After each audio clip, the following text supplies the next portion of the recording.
Welcome to our From Book to Table series with the Whitby Public Library. Today's series, with summer upon us, I really want to cook something on the grill today. I'm going to do everything on the grill and something super easy. With the warm weather, who wants to spend a lot of time preparing? I'm going to collaborate today with a small business in our downtown area. So I'm going to do a little interview with Healthy Meats, which is down on Brock Street in Whitby. So let's head on over. We're going to talk to Paula from Healthy Meats. And we're going to talk a little bit about some food, and I'm hoping to draw some inspiration on what we're going to cook today. So let's head on over. Okay, so today we are joining with Paula from Healthy Meats, which is a store that's located at 121 Brock Street North in our downtown Whitby. We just want to have some great information with Paula today. She's a small local business, and we're all about collaborating with our small businesses in Whitby, especially during COVID. So welcome, Paula. Thanks for taking the time today and joining us. Thank you. And so I just have a couple questions today. I'm going to be hitting the grill soon, and I have some questions about some meats that we might want to, maybe we can pick on your expertise here. So just in general, what do you find is the most popular types of meat, especially during our barbecue season? The weather's great, and I'm sure everyone's coming in to grab something. So why don't you let us know what people are favoring today? So we've actually had an early start to the barbecue season, which is great. We're year-round barbecuers, but certainly everything is gearing up right now. So I would have to say probably it's our burgers, our line of burgers. We have quite an extensive variety, and everyone can kind of pick what they like. So, you know, we have turkey, we have chicken, we have beef burgers, we have lamb burgers, and pulled pork burgers. And recently we've just added bison and elk burgers, which are a really big hit. And all of our meats, by the way, are locally sourced, and they are free range. Our beef is grass-fed, grass-finished, and it's a very, very healthy option rather than, some mainstream items. Great. Well, that's good to know. So if you're cooking a burger, is there anything, especially because this is organic and grass-fed, is the cooking of these meats any different than something you might just buy, a normal burger? Yeah, the cooking actually is a little bit quicker, and most of our free-range animals, the meat actually is a lot better if you undercook it as opposed to overcooking it. Especially with the grass-fed beef, there's a lot less fat involved, and especially with something like a bison burger, which is probably one of the leanest cuts you're going to get out there. People that have iron deficiencies or bodybuilders really favor it because it's a clean, really great source of protein. So I would say that undercooking is better than overcooking. The other thing to remember is I try to tell people, don't press down on the burger when it's on the grill because you're really pushing all the juice out of it, and don't play with it. Sounds like there's some good advice. That's great. Okay, so what's if we were going to talk about some different cuts of meat, something maybe that's a little bit less better known. Do you have any recommendations on that?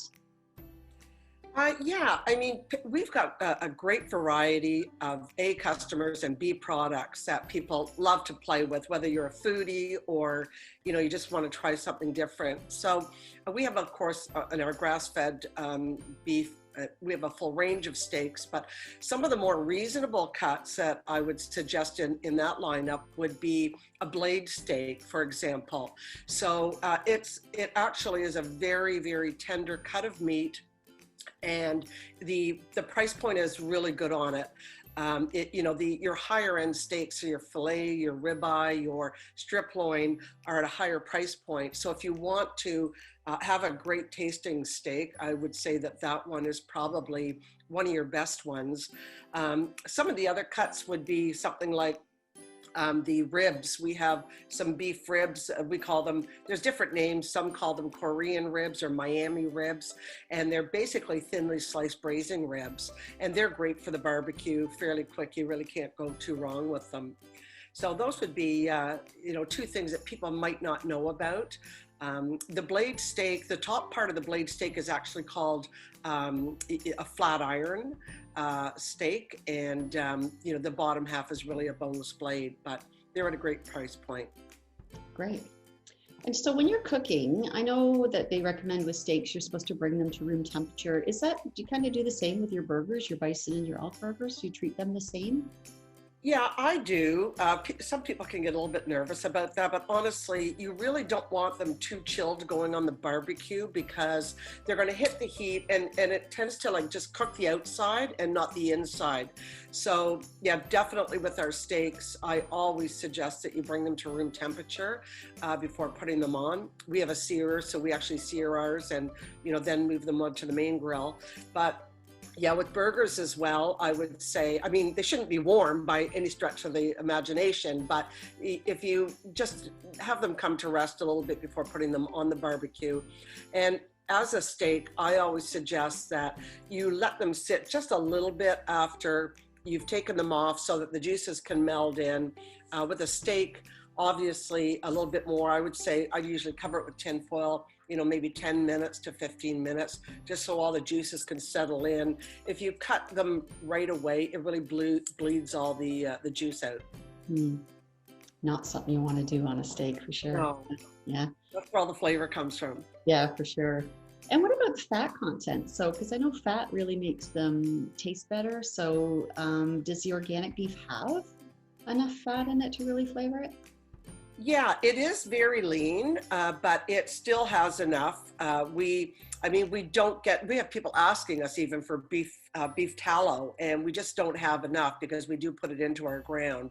So because we buy whole animals at a time, we're able to kind of adapt things accordingly. So sometimes we'll just do a cow, we'll take our premium cuts out and we'll just put it all into ground beef because it's just really popular. And we do have pre-made burgers as well as the ground beef, but yeah, it's lean, but it's not so lean that it's going to be tough. Okay. Well, that's good to know. Okay, so I think I've been given some great choices. So I just have to make a choice now on what I'm going to put on the grill. But thanks again for joining us today and giving us all this great information. And I have a lot to go forward with. So thanks again for joining us today, Paula. You're welcome. My pleasure. And we are open. We're an essential service business. So we're completely open 7 days a week. You can check our website or we have curbside and we have delivery as well. So feel free to contact the store if you need any suggestions or if you'd like to reserve something for pickup. Awesome. Thanks very much. Okay, well, I've made my decision. I'm going to try some burgers. These are really new for me. So if you haven't tried them, I'm going to let you know how they taste. So we have the pulled pork burger and I have the bison burger. So I hear these are really popular, so we're going to give them a try. I'm also going to do some grilled veggies, super easy in a foil packet on the barbecue. And I'm going to do some Brussels sprouts with that. So I know, Brussels sprouts, you're probably thinking, bleh. Brussels sprouts are something that personally I hated when I was growing up. We always had them boiled to death, usually a really pale green, kind of soft, not very tasty. But once you cut them open, it cuts down on the bitterness and all that. And we're gonna cook them in some garlic on the barbecue, and we're gonna put a little balsamic dressing on top. So they're gonna be super tasty. So I'm gonna get everything washed up, prepped, and cut. And we'll be right back and get ready we're going to start the barbecue and get that preheated as well. Okay, so I've got my veggies all cut and ready to go. So I've just got some asparagus and some peppers and some red onion and some mushroom. And I was able to find this lovely garlic cloves. It's frozen, which I actually really kind of like. It's Ontario grown, so local food is always good. And the freezer is great because you can have fresh garlic, and just in case you can't use it in time, it's gonna always stay fresh. So I'm gonna get some packages ready and we're going to put them into some tin foil.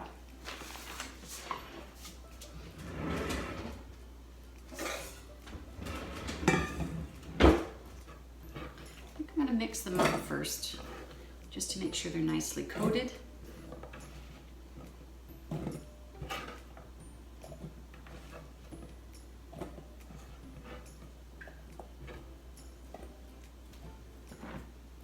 We're just going to use some olive oil.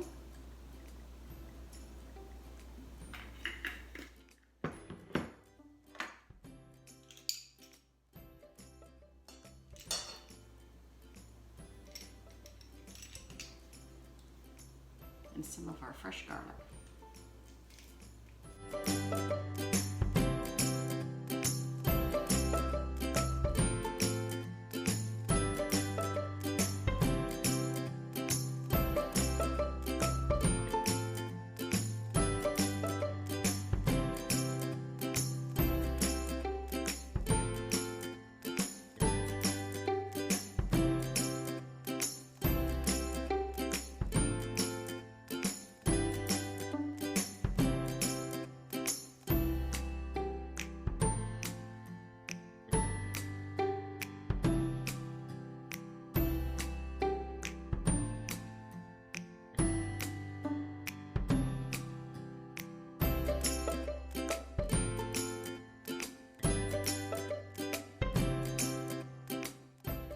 We're going to get those in the tin foil.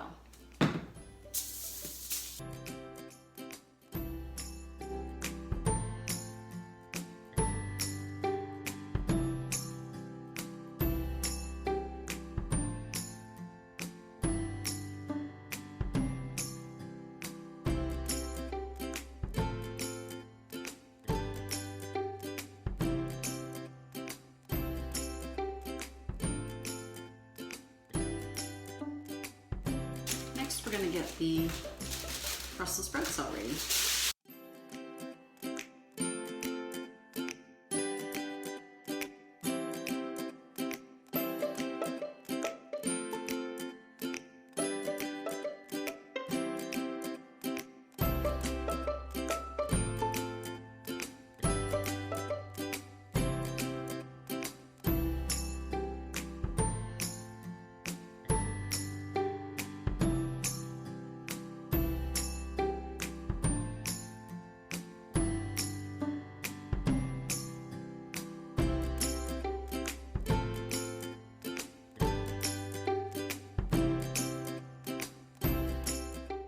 Okay, so they're nicely mixed, and I'm gonna add the balsamic vinegar after they're already cooked. So let's get them in the package ready for the barbecue.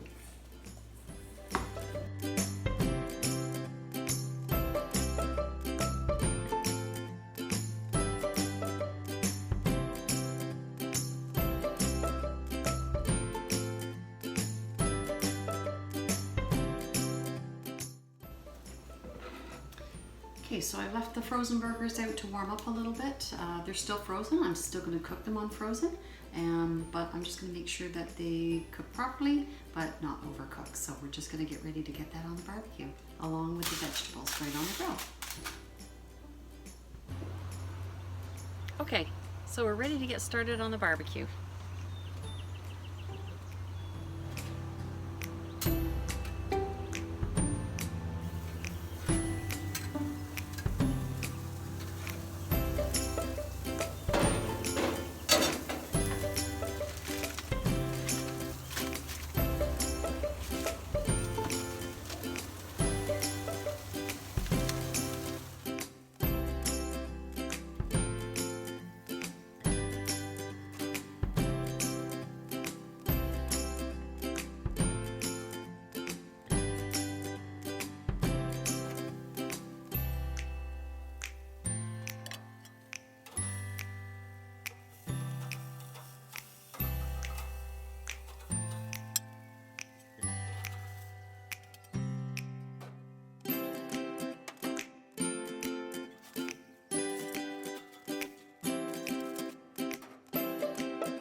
Okay, so we've let everything sit for a little while, and now I'm going to do a little bit of a taste test before I put anything on it, just because I want to taste what they taste like before, as I've never tasted bison before, or the pulled pork.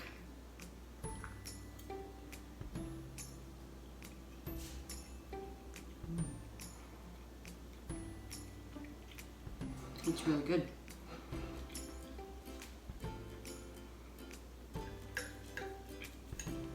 I'm going to try the pulled pork burger.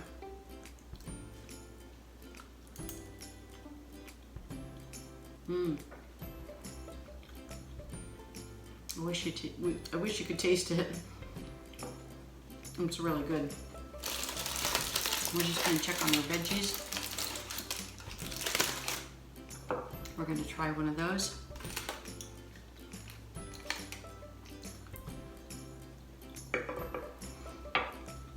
It's really tasty.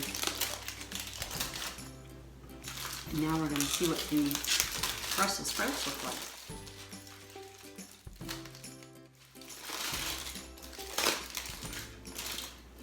I'm going to put a little balsamic vinegar. They look really good.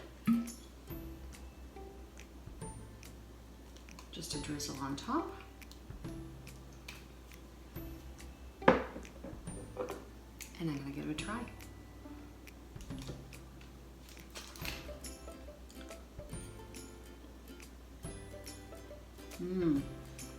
They're really good. Trust me. If you've only ever had them boiled, they taste nothing like that. They're so much better. Well, I hope you enjoyed our Book to Table program today, and I hope I brought you some new food ideas, some new foodie ideas. If you're one of those foodie people who like to try new things, I'm not usually, but these are really good. So now I've kind of added something else to my menu that I can feed the family with. So I hope you enjoyed it. I hope you continue to follow us on social media, and we'll see you next time on From Book to Table.